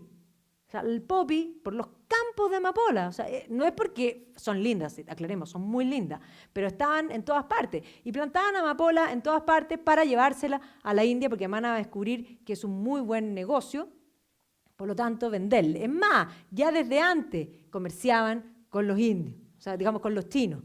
Y es más, los chinos van a reclamar frente al comercio de opio, van a mandar una carta, Lin Zhensu va a mandar esta carta a la reina pidiéndole que no comercie más opio y la reina va a contestar a cañonazo. Tal y cual. Y efectivamente van a estallar las famosas guerras de los boxers, que son varias, las guerras del opio en China, y que efectivamente el gran reclamo del gobierno chino tenía razón, porque la mayoría de los habitantes chinos eran campesinos que ganaban poco jornal y que además se gastaban lo poco que tenían en comprar opio y estaban permanentemente drogados. Así que era un tema no menor y estas guerras, en el fondo, de los boxers son consideradas bastante infames, sin lugar a dudas, sobre todo en los estándares de hoy día, pero no son solamente los ingleses, los americanos también están metidos en este asunto también. Así que aquí las guerras del opio, te tienes que tragar tu medicina, ¿ya? Y efectivamente estas guerras, que son varias, van a terminar firmando el Tratado de Nankín, donde Inglaterra finalmente se va a quedar con Hong Kong. como puerto permanente, ¿ya? Entonces, desde ahí podían comerciar. Entonces, no solamente la India en Asia, sino que Asia, y aquí pensemos en Birmania, todo eso van a ser, en el fondo, posesiones inglesas. Entonces ahí está China derrotada y están peleándose en quién se reparte, de alguna manera, los pedazos. El imperio se enseñaba, el orgullo del imperio. Esto es un juego, esto es como un Monopoly, ¿ya? Este es The Game of the British Empire o Trading Colonies. O sea, el Monopoly les gusta. ¿Entienden ustedes que el Monopoly es un juego para comerciar, donde uno tiene plata, uno es el banco? O sea, el concepto es un concepto muy británico. Bueno, aquí jugaban con el imperio, que uno no se compraba las calles, no se compraba los barrios, se compraba los países, ¿ya? Esto es como el ataque, pero con plata y con negocio, ¿ya? Y entendamos que se enseñaba a través también de los colegios. En 1870 se establece la ley de instrucción primaria y los colegios, ahí tienen todos con mapita, están aprendiendo del imperio. Los colegios van a incorporar las bandas y las bandas tienen como fin el orgullo del imperio, el concepto de las marchas. Las bandas escolares van a ser importantes y no solo las bandas, el deporte. Es más, el imperio se va a construir en gran medida a través del deporte. El concepto del deporte, de la competencia y del fair play, que se va a llevar a todas partes, ahora están jugando polo con el mundo, como pueden ver, va a ser algo que van a exportar y que va a permanecer en el mundo hasta el día de hoy. Los ingleses inventan todos los deportes, ¿ya? Efectivamente van a llevar, como dice, aquí lo dice Paxman. Paxman dice que si bien en el fondo los franceses cuando llegaban a un lugar construían, no me acuerdo qué es lo que él plantea que construyen, dice, los británicos cuando llegaban a un lugar hacían un hipódromo. Esa es la toma de posesión.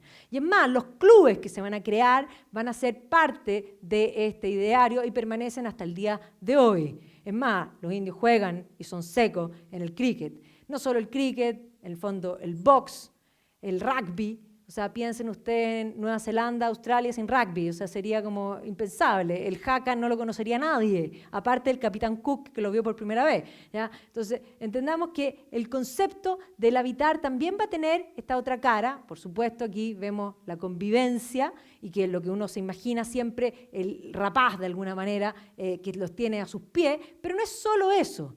Aquí vemos también que hay una permanencia, esto es parte del ejército británico, por lo tanto ellos son parte, sí, aquí vemos que le están limpiando, le están haciendo masajito, sí, por supuesto, aquí están de cacería, pero también vemos los misioneros, no solo Livingstone, sino que el establecimiento de los primeros colegios, de todos los sistemas de educación que van a surgir no solo en África y en Asia, que son parte del Imperio Británico. El concepto de los colegios es una invención occidental que se van a inventar, de hecho los colegios no tienen 200 años. 1870 es la ley de instrucción primaria, primero en Inglaterra y en el resto de Europa también, y en Chile un poco después. Pero efectivamente el concepto de educación, donde además las mujeres van a participar también como educadoras. Ella es Caroline Giberne, que es la primera mujer profesora en la India, ¿ya? Un poco para que vean. Y no solo eso, no solo los colegios, sino que la enseñanza también universitaria. Entendamos que tanto Gandhi como Nehru van a tener educación en Europa. O sea, efectivamente el concepto de los misioneros y el imperio va a estar también de la mano. Esta foto está genial. Va a estar también de la mano. El orgullo del imperio también se va a manifestar a través de la literatura. Efectivamente, Rudyard Kipling va a escribir The Jungle Book, un clásico, sin lugar a duda, pero no solo él, Joseph Conrad va a escribir, en el fondo, El corazón de las tinieblas, con, en el fondo, la penetración en el África. Y aquí también piensen en George Orwell, que va a escribir Brunest Days. Efectivamente, también va a pasar tiempo en las colonias. Este es un plato del jubileo que muestra el mundo, el colonialismo, y de alguna manera como prioridad. O sea, el león tiene leoncitos que ahora lo siguen. The Empire. Y claro, civilización, barbarismo. Hay que mantener el concepto de la segunda mitad del siglo XIX, mantenerlos a raya. Sí, va a haber atrocidades de todas maneras. De todas maneras, hay que entender que los que estaban a cargo en el mayor de los casos no venían de la mejor educación. Muchos partían la combinación de grandes ambiciones y poca educación suele ser peligrosa.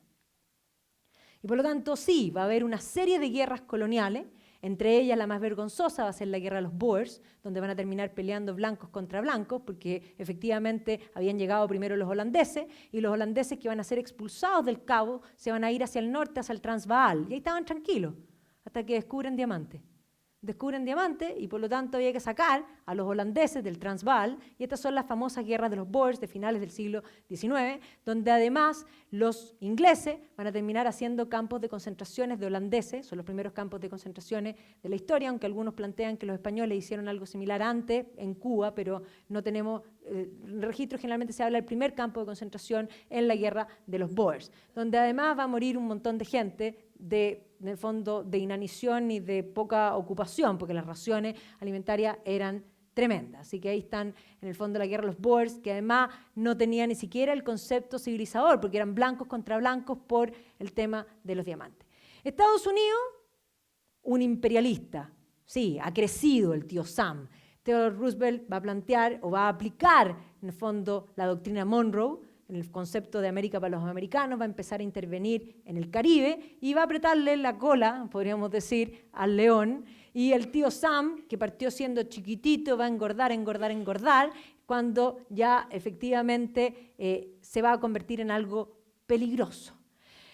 Alemania había conseguido algunas colonias, poquitas, pero algo había conseguido. Quería más.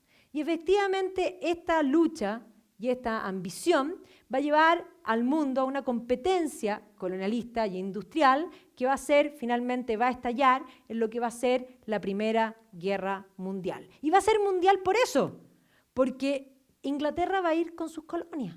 Y todos van a ir con sus colonias. Esa es la razón por qué esta guerra es mundial. El león llama a emitir bonos de guerra. El león llama a enrolarse. El león te llama a ti, canadiense, a enrolarte en su ejército. Juntos somos diversos, somos muchos más. Por lo tanto, la Primera Guerra va a ser una guerra donde Inglaterra va a ir con sus colonias. Es más, Lord Kitchener los llama a todos, a ti, a todos los del imperio. Es más, aquí vemos hasta los canguros, ¿no es cierto? Australia, están convocando y reclutando plata. Por lo tanto, somos poderosos, nadie nos va a poder atacar por ningún lado. Pero la guerra va a ser un horror, va a durar 4 años, y sí, después de la guerra o durante la guerra se van a dar cuenta que en el Medio Oriente hay petróleo. Entre Francia y Inglaterra se van a poner de acuerdo, se van a dividir el Medio Oriente con esta línea en el desierto, como dice, una línea en la arena. Es más, las fronteras de Medio Oriente están hechas con regla y efectivamente los problemas del Medio Oriente tienen relación hoy día con esa división. Entonces, efectivamente, la intervención en Medio Oriente se va a exacerbar después de la guerra, principalmente porque Medio Oriente pasa a ser interesante porque hay petróleo, antes de eso no era interesante. Pero el imperio está tambaleando. En 1924, Georgie hace una exhibición para mostrar la grandeza del imperio, pero ya no queda, en el fondo, saben que el imperio todavía es grande, pero que va a colapsar. Estalla la Segunda Guerra Mundial.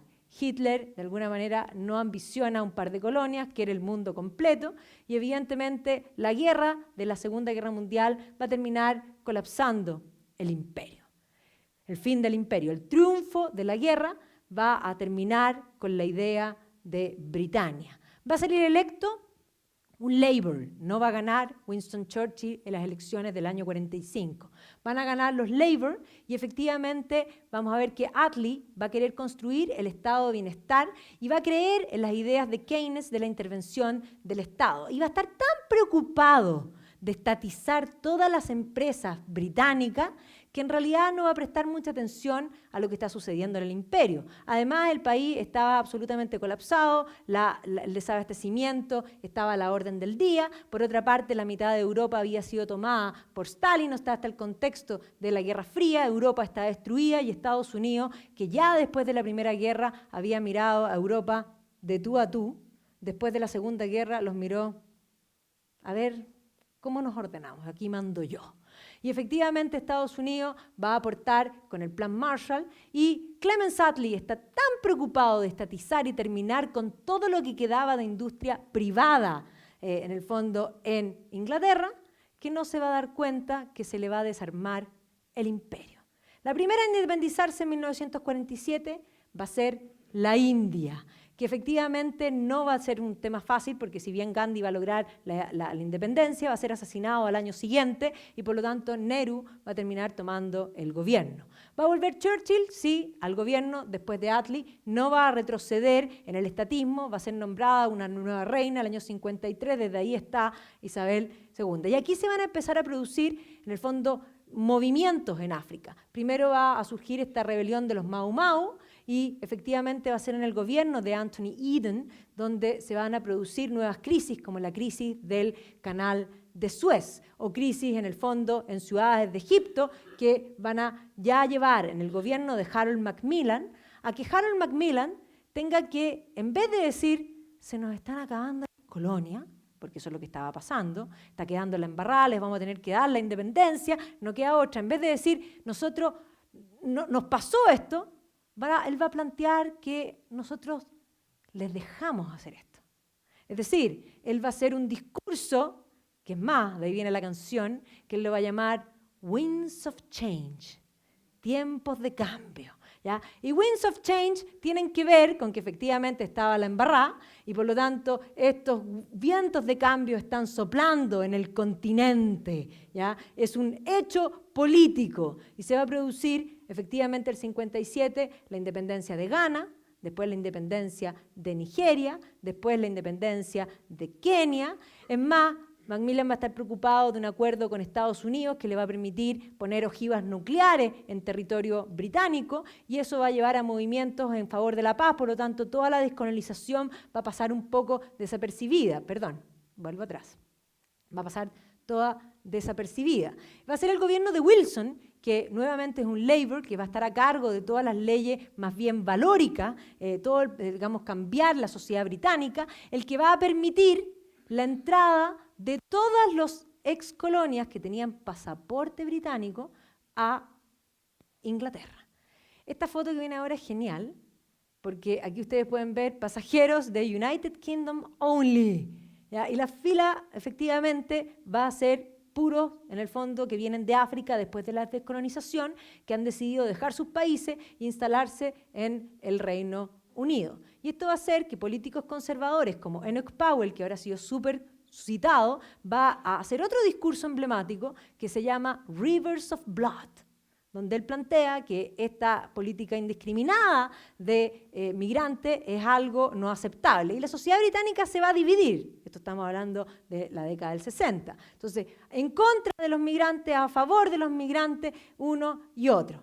Entonces, efectivamente, entre tanto, van a estar en contra, también van a haber otros problemas en África, pero va a estar en la guerra de Vietnam, el gobierno va a estar en crisis, la situación económica es insostenible, los sindicatos son enormes, tienen paralizado el país, la moneda está absolutamente colapsada, Wilson no le va a quedar más que devaluar. O sea, la situación económica de Inglaterra es paupérrima. Además va a estallar la violencia en el Ulster, que va a estallar el año, en el fondo finales del 68, y va a ser la tónica de los años 70 y comienzo de los 80. Esto es lo que se denomina The Troubles. Yo no les conté que Irlanda se va a comenzar la guerra de la independencia durante la Primera Guerra Mundial y va a pelear en el fondo su guerra de independencia, primero la Rebellion, después la guerra de la independencia y después una guerra civil y va a terminar también independizándose. Por lo tanto, estos Troubles son después ya de una Irlanda particionada. Esta es la época del caso de Guildford, en el nombre del padre.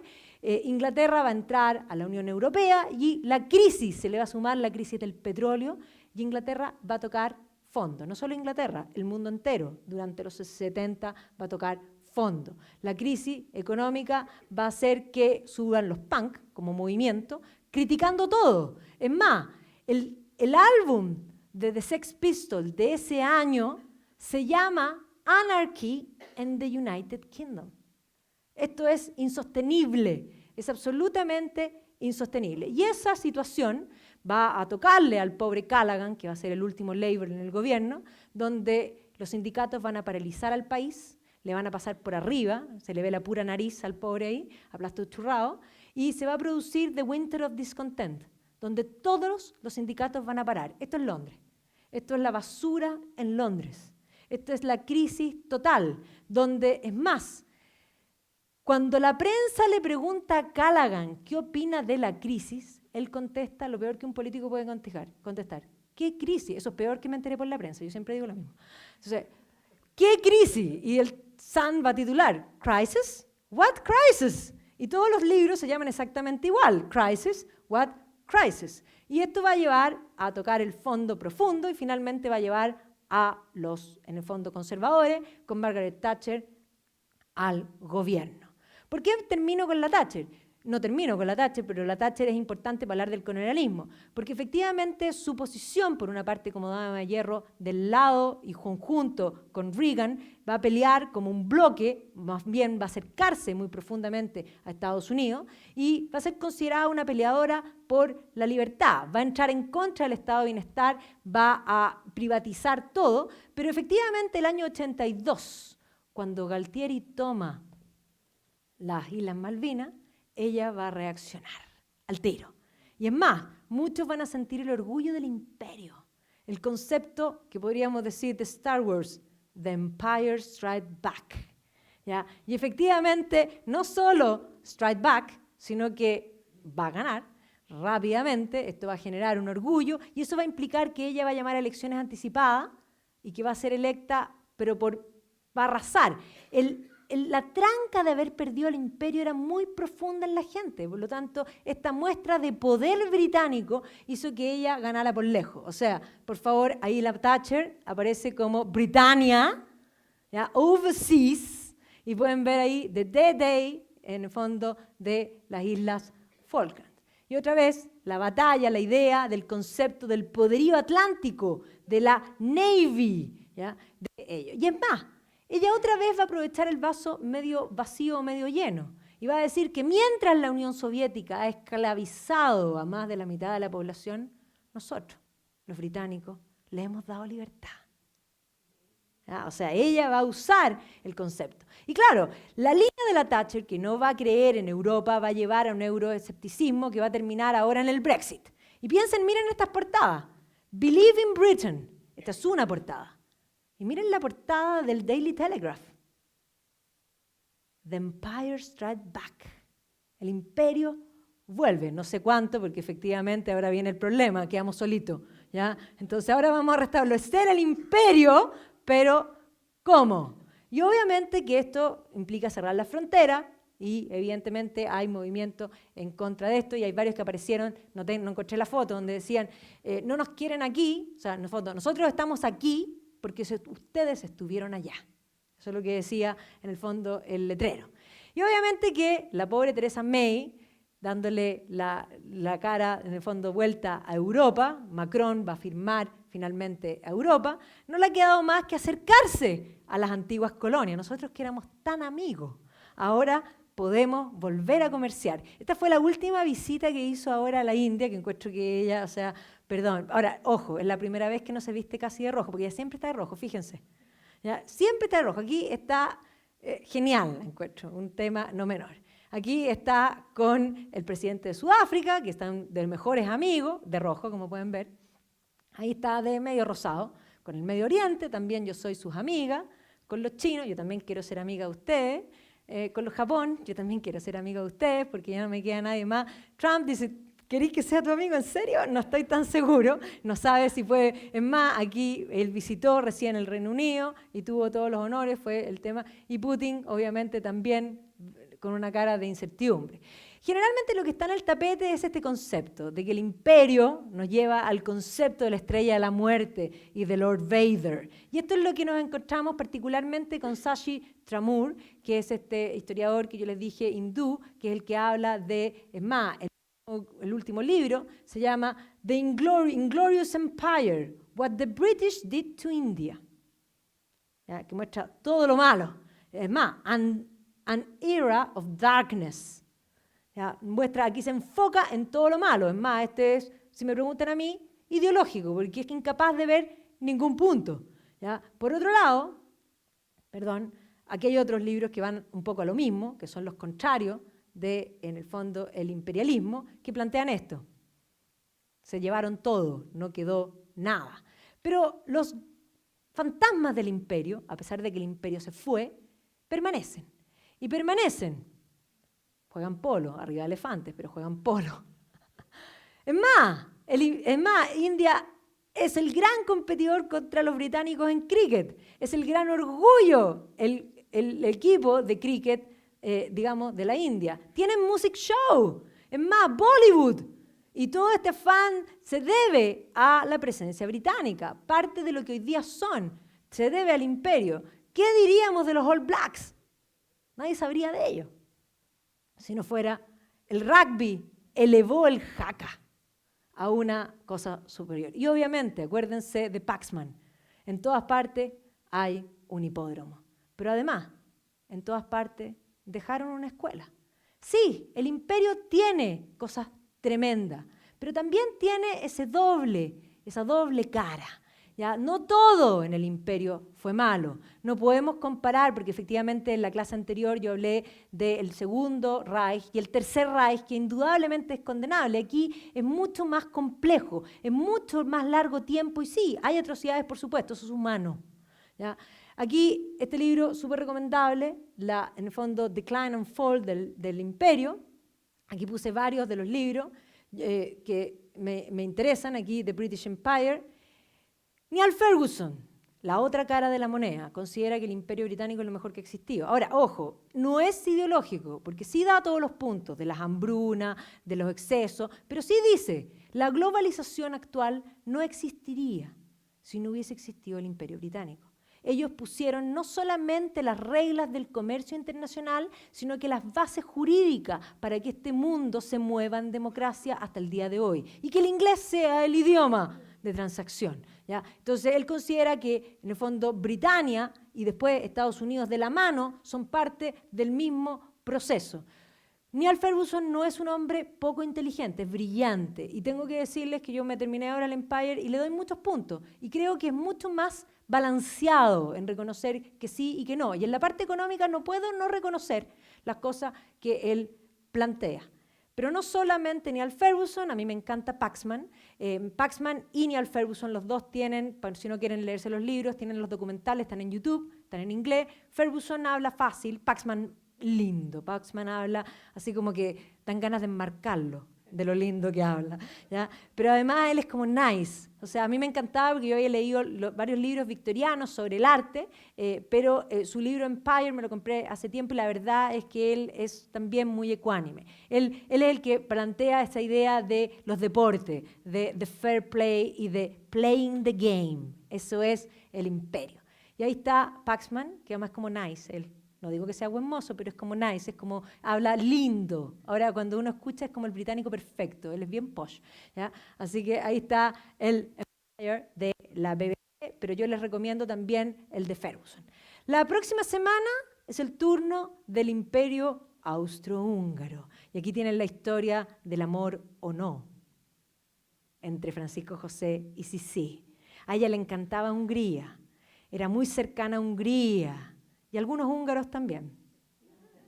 Dejo eso sobre la mesa porque esas cosas son las más interesantes de la historia. ¿Están de acuerdo conmigo? Bueno, ahí está. Primero presentarles el nuevo logo de la Red Cultural, que ya lo habrían visto en los videos, que ahora vamos a empezar a presentarlo más. Nuestro concepto es más cultura para más personas. Bueno, esos que están ahí son más personas y son todos ustedes. Así que son la Red Cultural. Muchas gracias. Ahí está mi correo de todo.